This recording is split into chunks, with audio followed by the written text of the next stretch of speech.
வருங்கால அரசு அதிகாரிகள் அனைவரையும் கனோகான் சேனல் அன்புடன் வரவேற்கிறது.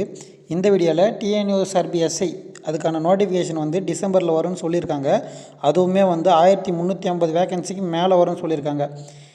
இதுக்கான ஸ்டடி பிளான், அதாவது என்னென்னலாம் பண்ணால் இந்த எக்ஸாமு கிளியர் பண்ணி போஸ்டிங் வாங்கலான்றத இந்த வீடியோவில் சொல்கிறேன். அதுவும் இல்லாமல் 2025 டிஎன்பிஎஸ்சிக்கான நோட்டிஃபிகேஷனும் வரப்போகுதுன்னு சொல்லியிருக்காங்க.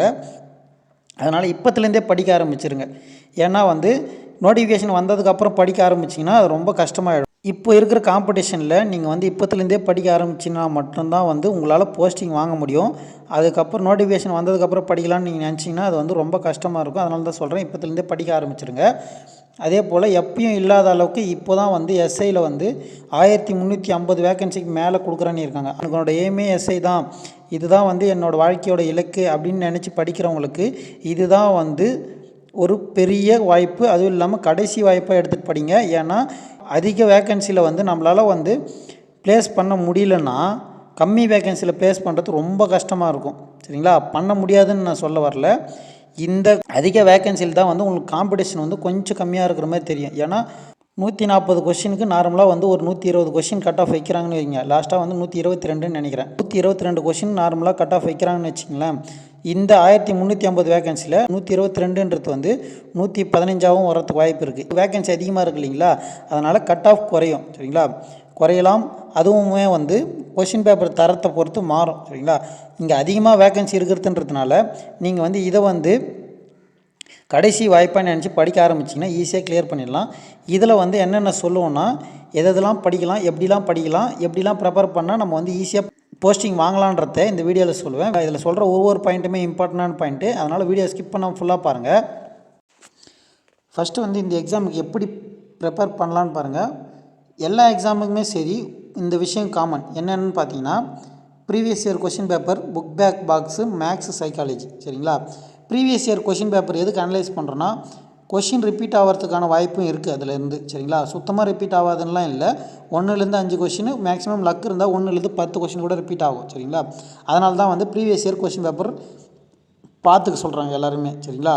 அதெல்லாம் ப்ரீவியஸ் இயர் கொஷின் பேப்பர் பார்க்கறதுக்கான முக்கிய காரணம் என்னென்னு பார்த்தீங்கன்னா, அந்த எக்ஸாம் இப்போ நம்ம ஒரு எக்ஸாமுக்கு ப்ரிப்பேர் பண்ணுறோன்னா, இப்போ எஸ்ஐக்கு ப்ரிப்பேர் பண்ணுறோன்னா ப்ரீவியஸ் இயர் எஸ்ஐ கொஷின் பேப்பரை அனலைஸ் பண்ணணும். அதே மாதிரி side by side previous year PC question பேப்பரும் பார்த்துக்குங்க. ஏன்னா பிசியும் எஸ்ஐயும் டிஎன்யூஎஸ்ஆர்பி கண்டக்ட் பண்ணுறது. அதனால் ரெண்டுத்துலேயும் மிக்ஸ் பண்ணியுமே நீங்கள் பார்த்து வச்சுங்க. ஃபுல்லாக தரவாயிடுங்க. அதுலேருந்து கேட்க வாய்ப்பு இருக்குது. ப்ரீவியஸ் இயர் கொஷின் பேப்பர் பார்க்கறதுக்கான முக்கிய காரணம்னு சொன்னோம் இல்லைங்களா? அது என்னன்னு பார்த்தீங்கன்னா, நம்மளுக்கு அந்த எக்ஸாமுக்கு நம்ம படிக்கிற எக்ஸாமுக்கு எந்த தரத்தில் கொஷின் எடுக்கிறாங்க அப்படின்றது நம்மளுக்கு அதில் தான் ஐடியா கிடைக்கும். ப்ரீவியஸ் இயர் கொஷின் பேப்பர் பார்த்தோன்னா தான் அந்த எக்ஸாமுக்கு எந்த அளவுக்கு அவங்க தரமாக கொஷின் பேப்பர் ப்ரிப்பேர் பண்ணுறாங்கன்னு நம்மளுக்கு தெரிய வரும். இந்த கொஷின் பேப்பர் பார்த்தீங்கன்னா தான் அந்த எக்ஸாமுக்கான ஒரு ஐடியா, இப்படிலாம் இருக்குது கொஷின் அப்படின்றதுக்கான ஐடியா உங்களுக்கு கிடைக்கும். அடுத்து book back box.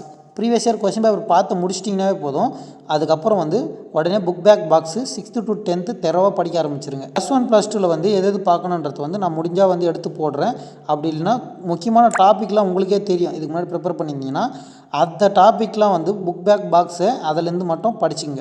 Book back பாக்ஸ்னு எதுக்கு சொல்கிறேன்னா, previous year question paper analyse பண்ணிங்கல்ல, பண்ணதுக்கப்புறம் நீங்கள் புக் பேக் பாக்ஸ் படிக்க ஆரம்பிச்சிங்கன்னா அதுலேருந்து உங்களுக்கு ஐடியா கிடைக்கும். ப்ரீவியஸ் இயர் படித்ததுனால புக் பேக் பாக்ஸ்லாம் இதெல்லாம் புக் பேக் பாக்ஸ்லேருந்தே கேட்டிருக்காங்க அப்படின்றது தெரிய வரும். புக் பேக் பாக்ஸ்லேருந்து ஜிகே மட்டும் எடுத்துக்கிட்டிங்கன்னா புக் பேக் பாக்ஸ்லேருந்து 60லேருந்து 80% புக் பேக் பாக்ஸ் தான் இருக்கும். சரிங்களா? அதனால தான் சொல்கிறேன், புக் பேக் பாக்ஸுக்கு செகண்ட் இம்பார்ட்டன்ஸ் கொடுங்க. அடுத்து மேக்ஸ் சைக்காலஜி. மேக்ஸ் சைக்காலஜி இதுக்குன்னு இல்லை, எல்லா எக்ஸாமுமே, எல்லா காம்படிட்டிவ் எக்ஸாமுமே மேக்ஸ் சைக்காலஜின்றது ஒரே இது தான். சரிங்களா? ஒரே பேட்டர்ன் தான். அதுலேருந்து ஒரு சில டாபிக் மட்டும்தான் மாறும். சரிங்களா? ஒரு சில நுணுக்கங்கள்லாம் மேக்ஸ் சைக்காலஜியில் தெரிஞ்சு வச்சுக்கிட்டிங்கன்னா போதும். ஒரு 6-7 நுணுக்கங்கள் இருக்குது. அதை தெரிஞ்சிட்டிங்கன்னா போதும், நீங்கள் எப்படி கேட்டாலும் ஆன்சர் பண்ணுற மாதிரி இருக்கும். நம்ம மேக்ஸ் சைக்காலஜிக்கு ஒரு ப்ளேலிஸ்ட்டு க்ரியேட் பண்ணியிருக்கோம். அதாவது ப்ளேலிஸ்ட்டே போட்டு வச்சுருப்போம். வீடியோ நிறைய க்ரியேட் பண்ணி போட்டிருப்போம். அந்த ப்ளேலிஸ்ட்டை உங்களுக்கு டிஸ்கிரிப்ஷனில் தரேன். பார்க்க விருப்பம் இருக்குங்க பார்த்துக்குங்க. மேக்ஸ் சைக்காலஜி அதை தாண்டி வராது. அதுக்கான ப்ளேலிஸ்ட்டை நான் டிஸ்கிரிப்ஷனில் தரேன். பார்க்காதவங்க பார்த்துக்குங்க. அடுத்து முக்கியமான விஷயம் இங்கிலீஷ், தமிழ், கரண்ட் அஃபேர்ஸ். இது 3 தான் நம்மளோட மார்க்கை நிர்ணயிக்கும். அதாவது நம்மளோட ரேங்க்கை நிர்ணயிக்கும் எக்ஸாமில். எப்படின்னு பார்த்தீங்கன்னா, இங்கிலீஷில் ஒரு 10 கொஷின் இருக்கும், தமிழில் ஒரு 10 கொஷின் கேட்பாங்க. மேக்ஸிமம் வந்து இங்கிலீஷ் 10 தமிழ் 10 இருக்கு இல்லைங்களா, இதுலேயும் கரண்ட் அஃபேர்ஸ்லேயும் யார் அதிகமாக ஸ்கோர் பண்ணுறாங்களோ அவங்களுக்கான வாய்ப்பு தான் அதிகமாக இருக்கும். எதை வச்சு சொல்கிறேன்னா, இப்போது நான் சொன்னேன் இல்லைங்களா, மேக்ஸ், சைக்காலஜி, ஜிகே இதெல்லாம் வந்து நார்மலாக வந்து எல்லாருமே படித்தவங்க, எல்லாருமே படிச்சிருப்பீங்க நல்லா. அதில் வந்து ஒரு சில மிஸ்டேக் வந்தாலுமே எல்லாருமே வந்து ஆவரேஜ் ஸ்கோர் பண்ணிவிடுவாங்க. சரிங்களா, எல்லாருமே மார்க் கம்மியாகிறதுக்கு காரணம் என்னென்னு பார்த்தீங்கன்னா, இங்கிலீஷு, தமிழ், கரண்ட் அஃபேர்ஸ் இது மூணுத்தில் தான் வந்து கம்மியாக இருக்குது. இதுக்கு முன்னாடி நீங்கள் வந்து எக்ஸாம் எழுதிருந்தீங்கன்னா அனலைஸ் பண்ணி பாருங்கள் எதில் நிறைய தப்பு பண்ணியிருக்கீங்கன்ட்டு. மேக்ஸிமம் 80 to 90% வந்து எல்லாருமே வந்து இங்கிலீஷ், தமிழ், கரண்ட் அஃபேர்ஸில் தான் வந்து தப்பு பண்ணியிருப்பீங்க. அதனால தான் சொல்கிறேன், இங்கிலீஷ், தமிழ், கரண்ட் அஃபேர்ஸை நல்லா ஸ்ட்ராங்காக பார்த்துங்க. இதுதான் வந்து உங்களோட ரேங்கை நிர்ணயிக்கும். ஃபிசிக்கலுக்கு போகிறதுக்கான கட் ஆஃபை இது தான் தீர்மானிக்கும். அதனால் இந்த 5 டாப்பிக்கை வந்து கிளியராக படிச்சிட்டிங்க. சரிங்களா, படிச்சுட்டு அதுக்கப்புறம் வந்து கரண்ட் அஃபேர்ஸ் நான் சொல்லணும்னு நினச்சேன்.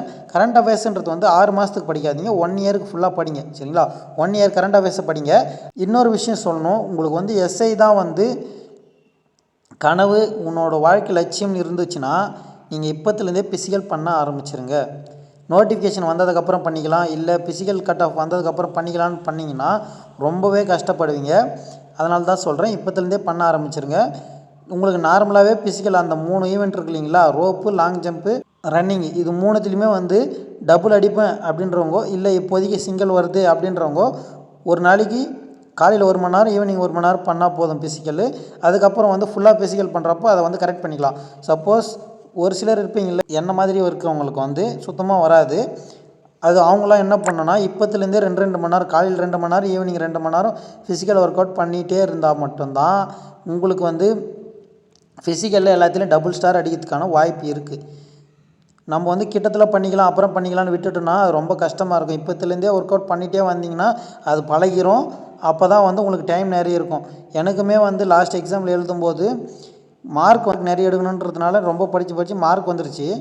ஆனால் ஃபிசிக்கல் வந்து 2 மாதத்துலேயே வச்சுட்டாங்க. சரிங்களா, அதனால் என்னால் பண்ண முடியல. சுத்தமாக எனக்கு ஃபிசிக்கல் ஆக்டிவிட்டி இல்லைன்றதுனால ஃபுல்லாக என்னால் வந்து ஸ்கோர் பண்ண முடியல ஃபிசிக்கலில். அதனால தான் வந்து என்னோடய வாய்ப்பு மிஸ் ஆகிடுச்சு. அதனால் எனக்கு மிஸ் ஆனதுனால தான் சொல்கிறேன், உங்களுக்கு யாரும் மிஸ் ஆகிடக்கூடாதுன்னு தான் இந்த இன்ஸ்ட்ரக்ஷன் சொல்கிறேன். இப்போத்துலேருந்தே ஃபிசிக்கல் பண்ண ஆரம்பிச்சிங்கன்னா மட்டும்தான் உங்களுக்கு போஸ்டிங் கிடைக்க வாய்ப்பு இருக்கும். எனக்கு எல்லாமே டபுள் வருதுன்றவங்க வந்து ஃபிசிக்கல் பற்றி கவலைப்பட தேவையில்ல. அதுக்கப்புறம் 2 மாதம் கழிச்சு, அதாவது கேப் கொடுப்பாங்க இல்லைங்களா, எக்ஸாமுக்கு அப்புறம் 2 மாதம், அதில் பண்ணிங்கன்னா கூட வந்துடும். எனக்கு சுத்தமாக வரலான்றவங்களும் ஒரே சிங்கிள் ஸ்டார் மட்டும்தான் வருது எல்லாத்துலேயுன்றவங்கள மட்டும் இதை ஃபாலோ பண்ணிக்கோங்க. இப்போ நம்ம வந்து நம்ம சேனலில் வந்து முடிஞ்ச அளவுக்கு இம்பார்ட்டன்ட் டாப்பிக்கான ஷார்ட்கட்லாம் ஆல்ரெடி அப்லோட் பண்ணியிருப்போம். அதை ரிவைஸ் பண்ணுற மாதிரி ரிவிஷன் ஒரு இதுவும் போடுவோம். முடியாத இம்பார்ட்டன்ட் டாப்பிக்லாம் இருக்குது இல்லைங்களா, அதெல்லாம் வந்து டெலகிராம் குரூப்பில் பிடிஎஃபாக ஷேர் பண்ணுவோம். உங்களுக்கு எதனா நல்ல பிடிஎஃபாக கிடச்சிச்சின்னா அதையும் வந்து ஷேர் பண்ணுங்கள். இந்த இங்கிலீஷ் தமிழ் சொன்னேன் இல்லைங்களா, அதுக்கான பிடிஎஃப் வந்து நான் வந்து சர்ச் பண்ணி பார்க்குறேன். எது நல்லா இருக்குன்னு நான் நம்புகிறேனோ அதை வந்து டெலகிராமில் ஷேர் பண்ணுறேன். டெலகிராமில் இன்னும் ஜாயின் பண்ணாதவங்க டெலகிராம் குரூப்போட லிங்க்கை வந்து டிஸ்கிரிப்ஷனில் தரேன், ஜாயின் பண்ணாதவங்க ஜாயின் பண்ணிங்க. முடிஞ்சால் நம்ம வந்து இங்கிலீஷ் தமிழுக்கான வீடியோவும் எடுத்து போட ட்ரை பண்ணுறேன். இந்த வீடியோ வந்து உங்களுக்கு எந்த அளவுக்கு கைடன்ஸாக இருக்குன்னு எனக்கு தெரில, எனக்கு போடணும்னு தோணுச்சு, இதெல்லாம் சொல்லணும்னு தோணுச்சு, சொல்லிட்டேன்.